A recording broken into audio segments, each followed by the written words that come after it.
Hi, I'm Camille Valvo, and along with Kogarah Community Services, I'd like to welcome you to this new project called Take 10 with Camille.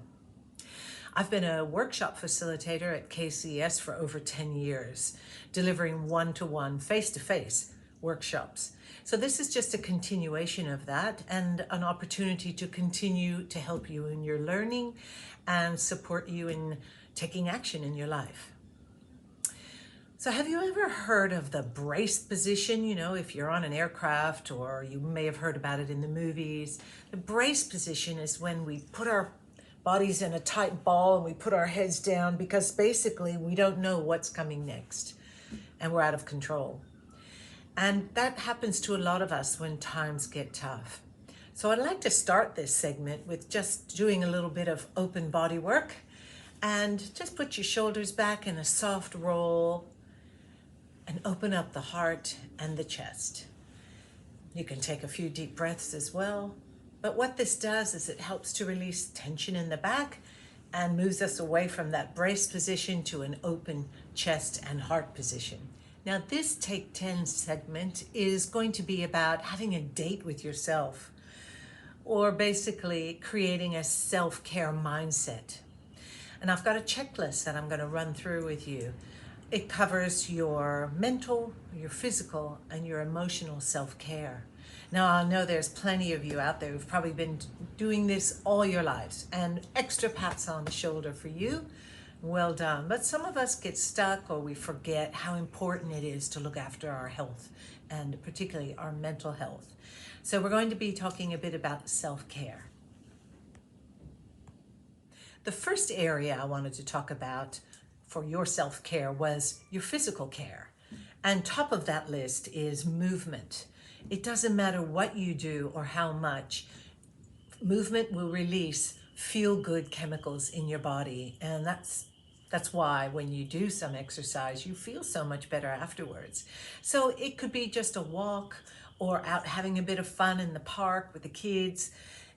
It could be doing a yoga class or Pilates. You could go to a group class, or you could just go online. I actually do a 15-minute stretch class every morning just to work the kinks out. But I know Black Dog Institute is actually running yoga with Adrian. So there's lots of different ways to get that movement going. And once you do start to get that movement going, you will sleep better. And when you sleep better, everything is better. So I highly recommend it. And I'm sure anyone who's been, devastated by lack of sleep will really feel so much better when they get that good sleep. Now, the third thing I want to mention is nutrition. And I don't want to use the word diet because for some people that does have negative connotations. But I want you to make a health promise to yourself and consider what it is you are putting into your body. Is it a rainbow of colors? Are you looking at balancing what you're eating versus, a lot of naughty things? Now, I think definitely we are entitled to some naughties every once in a while. And I do love a bit of chocolate every now and then, and a glass of wine with my meal.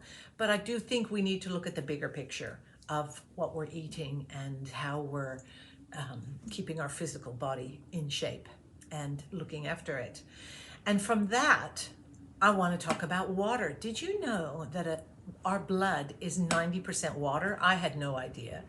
And an adult body is about 70% water. So there's a really good reason to stay hydrated, and you'll notice such a difference in your skin and everything when you're staying hydrated.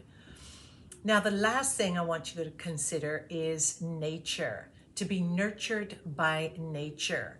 And it comes in all shapes and sizes. It doesn't have to be going to the beach or the park, which is lovely, but it could just be pottering around in your garden and allowing nature to take hold of you and nurture you a little bit. So consider how that can affect your mood and your mental health. Finally, I just wanted to mention about hobbies and doing maybe some new things that you hadn't tried before. Perhaps, things that get you into the zone. You know how sometimes you do things that all of a sudden you look up and where's the time gone? And those types of things are really good as well for your physical well-being. The second area that I wanted to talk to you about is your mental self-care and your mental health. And what comes top of the list, of course, is meditation. Now, I've never been any good at sitting and meditating. I end up with a really good long grocery list, but many of you can, and that's fabulous. But I think really it's just about finding quiet moments, and even if it's just sitting with some calming music or really doing nothing, that, you know, when we're alone, sometimes in the quiet times, certain springs are tapped in the brain, and it's amazing what things you can think of. I remember one time when the radio stopped working in my car and I had a long drive, and I came up with all kinds of great ideas and things that I wanted to do and move forward. So take the time to just even do nothing. Second on that list is journaling, and which is a great way of brain dumping. So if you've got a lot of thoughts on your mind, it's a perfect way to ease emotional pain as well. But just to be able to brain dump and get rid of things in your mind, and you can reflect on them at another time if you so choose to. Next comes gratitude. Do you have a gratitude attitude? Because gratitude is one of those things that really can lift our mental health and how we feel about ourselves. Actually, you could be adding to your journaling every day 3 things you are grateful for. It helps you to focus on the positive things that are going on in your life, and I'm sure there are plenty of those. Now, what are you grateful for? A little bit of homework.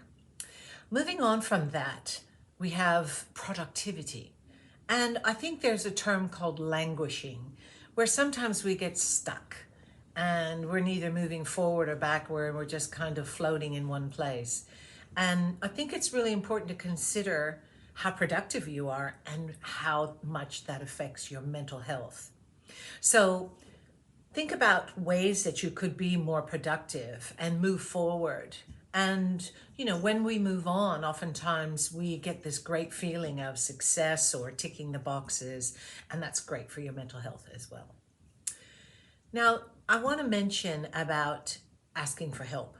And if you needed to ask for help, have a think about who could help you. And could it be a friend or family, or perhaps a professional organization that maybe you could just call and talk to someone? And takes a huge weight off of your mental health, knowing that there is somewhere you could go, and to make sure that you do put your hand up and ask for that help. Finally, the last point I think under your mental health is learning. Remain curious. Look out for new and fun things that you could be doing. And, you know, there's just so many ways we can learn. I often share TED video clips in my workshops, and we learn about something new. And I think it's really important to challenge yourself with your learning. Get a different type of book out of the library, or read something really unusual that you would never normally go to. And those types of things will also make you a much more interesting and inspiring person to be around, because you'll be full of some amazing things. The final area of self-care I wanted to discuss with you was your emotional self-care. And top of that list is boundaries, and creating boundaries for yourself. Sometimes we need to feel safe and protected and understood. And by creating boundaries for ourselves, we can let other people understand how we feel and what we accept and what we don't accept. Particularly when it comes to family and commitments, sometimes it's as simple as learning how to say no.